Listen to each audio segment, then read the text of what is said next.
Welcome back to Scoreline. We are almost at the very business end of the season. We know the champions in 4 of the top 5 leagues around Europe. Liverpool in the Premier League, Barca in La Liga, Bayern Munich over in Germany, and PSG in Ligue 1 in France. Serie A, as we said, is yet to be decided. So we've run up to the wall and we've set you a little task, haven't we, Ian, to pick the best young players from around Europe this season. The only rules, you've got to be under 21, or you can be 21 and under, and you can't be called Lamine Yamal. Hold on. You can have anyone else. Before we get there, can you explain your photograph right there? There's no way that is your forearm. I've been in the gym.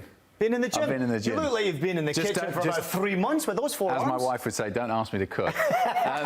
Right, let's start with France. Liga, who are you going for? Okay, Liga, obviously very difficult because there's a lot of youngsters in the French league who continuously improve and get better and better, and this is where they get their opportunity. I've gone for someone who plays for Paris Saint-Germain and Doue. One player who's really stood out to me, obviously, it's been frustrating for him. He makes the big move to Paris Saint-Germain, and sometimes you've got to be patient to get into the starting 11. It's 13 goals, 11 assists across all competitions, and he's been forced to be very, very patient to get in there because Bradley Barcola, Kvaratskhelia, all playing in his position. But what he did do is he was patient, he trained incredibly well, and when called upon in Ligue 1, he waited for his opportunity to shine. And why did he do that? Because the Champions League was coming to the closing stages in that knockout competition against Arsenal. He got the nod over Bradley Barcola, who's got more goals, more assists, and more minutes than him. This guy really stepped up. He's a difference maker, and at his age, there's clearly room for development. One more thing I want to add.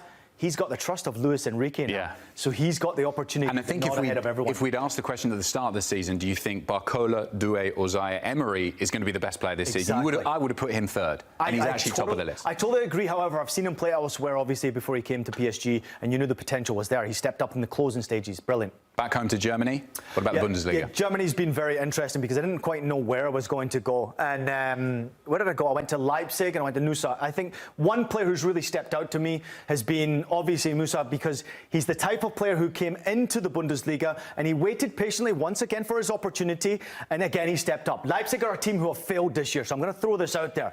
But this guy coming, obviously a Norwegian international, not many people know his name or recognize his ability, but I did. I saw it very early on and I thought this guy might be able to take his own personal game to the next level. And had he not been injured, he missed 11 games this season because of injury, and it was an important time between February and April. He missed out on the big games, but his statistics didn't lie. They relied heavily on him this year. He still managed to get out the 5 goals, 6 assists across obviously multiple competitions, but I think his creation is very good. He's the type of player, if you get him the ball, he'll make it happen for you, and he's still got room for improvement.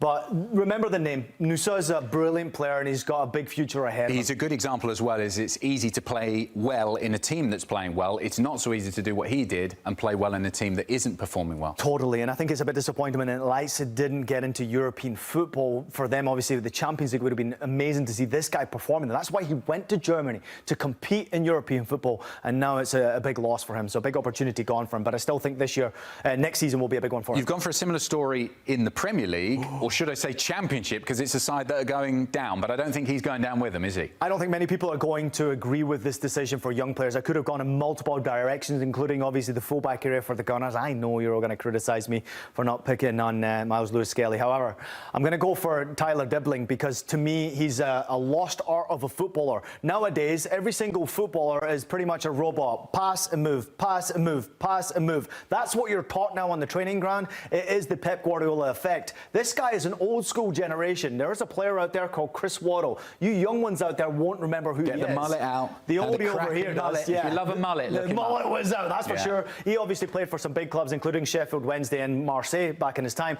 But for me in particular, this youngster has a very high price tag on his head because of what he does. However, there's more to come from him. Only the 2 goals this season from him in the Prem, but he's been rumoured to be going to some very big clubs, and these are the clubs where I think could be potential landing spots for him. I think he fits in well at Manchester United. Why not? They're the club that have been rumoured to want a talent like him who can improve him and make him better. Manchester City obviously always have the money to be able to get the best players. Not a good move from my opinion, because he's not going to obviously he's not going to play many minutes, right? And you would imagine Foden's going to be better, Doku's going to be better. It looks like Grealish is going to be out the door. However, Tottenham Hotspur might be a big decision for him. If they get into the Champions League and have got money to spend, and they seem to spend it wisely, that would be a good fit for him as well. Now, Bayern Munich I've thrown in here.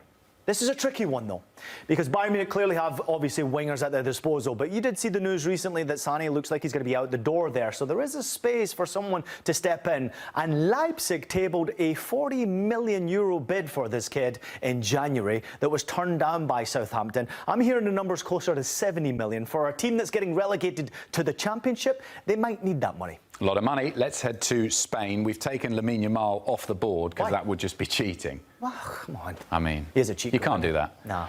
So who are you gone for? I've gone for another Barcelona player. There's obviously a number of players I would have loved to have chosen, but Pau Cubarsi for me is one player who doesn't get any type of recognition because he's playing with an absolute superstar in his team in Lamine Yamal. Pau Cubarsi is a standout performer, obviously, from the Olympics last year. Outstanding in France. He was in Paris, obviously, won that gold medal. He's been in and around that first team for about 2 years now, but I think Hansi Flick coming in with this type of formation has put him more to my attention, because the amount of times this guy has been that last defender, and tactically you can watch him in every single game with that high back line. He listens to what Hansi Flick is telling him, because he stays on that high line as much as possible before sprinting back. He's recovered more than any other player. But what is a lost art from Pau Cubarsi that most people will not recognise? Never gives the ball away. 93% pass completion, in possession of the ball. He's a brilliant player. But one big word that is really key to this guy is discipline. Now, Hansi Flick needed discipline with that group to be able to get the best out of them. He is only 18 years old, and people forget that. But this guy playing in that high back line has only got 3 yellow cards. The one red card he did get was in the Champions League. You'll remember the game, it was against Benfica. It was a mistimed last challenge, denial of a goal-scoring opportunity, just didn't make contact on the ball. Had he made contact on the ball, clean challenge, he would have been fine. But discipline is key. This guy's a superstar, and we're not speaking about him enough. Just really quickly on him for our older viewers, who does he remind you of? Is he like a kind of Puyol character at the centre of defence? Fabio Cannavaro, he reminds me of. Fabio Cannavaro is one of my favourite players all time. And if you look at the positional plays, not the highest, he's not the tallest of players, but if you look at the positional player of a Cannavaro, where he puts himself in and how he can, those challenges, the last-minute challenges, loves a player, great haircut as well. But this guy is an absolute superstar that needs to be spoken about a lot more than we are doing right now. Puyol had a pretty good haircut as well.